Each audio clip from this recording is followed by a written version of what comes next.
Şimdi devletin aldığı kararlar gerçekten doğru. Benim de onayladığım, destek verdiğim bir karar. Ancak bunun uygulamasının herkesin eleştirdiği gibi ben de eleştiriyorum. Yer ve zamanı öyle olmamalıydı. Bunu bütün sonuçlarını İçişleri Bakanımız kendi üzerine aldı ama tek onda değil, vatandaşlarda da hata olduğunu düşünüyorum. Çünkü vatandaşlar eğer bilgili olsaydı 2 günlük bir süreyin çok uzun olmayacağını, böyle birbirimize o illet dediğimiz o hastalığın birbirimize bulaştırmamak için elimizden geleni yapmamız gerekiyordu. Ama bilinçsiz hareket etmek inşallah o alan karar hata olmamıştır. Yani hatalı bir karar olmadığını düşünüyorum.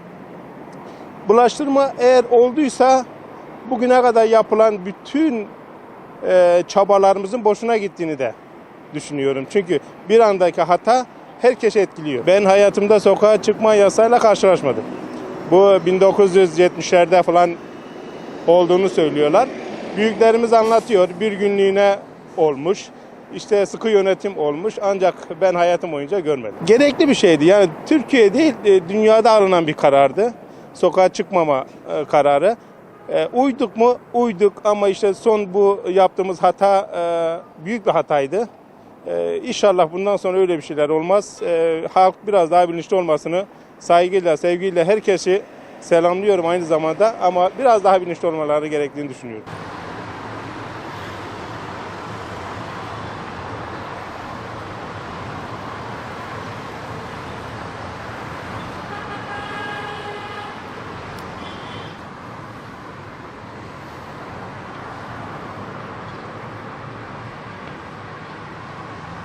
Tabii ki iyi oldu. Yalnız biz esnaf olduğumuz için bize biraz zarar oldu.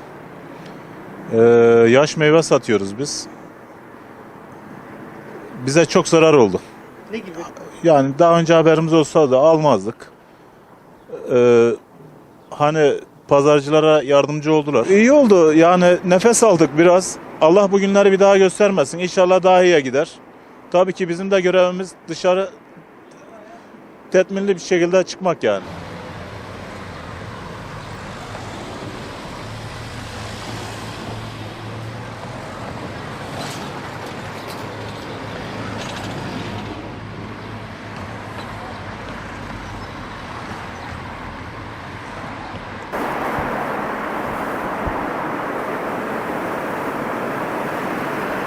Valla kardeşler sen normalde işlerimiz sakin. Bu da tam kendinin tuzu biberi oldu. İnşallah temennimiz bu virüs bir an önce kalkar da memleketimize, ülkemize daha iyi olur ve daha bir güzel bir kazançlar olur. Temennimiz budur. Tabii gene ne kadar yasak olsa dahi sokağa çıkma yasağı kaldıktan sonra gene gelip işimize gücümüze bakmıyoruz. Yani olsa da olmasa dahi. Yapalım hayırlısı diyelim. Ben bu yaşıma kadar karşılaşmadım. Yaşım 41. Bu yaşıma da öyle bir yasakla karşılaşmadım. İlk defa mı karşılaştınız? Tabii ilk defa oldu böyle başımıza.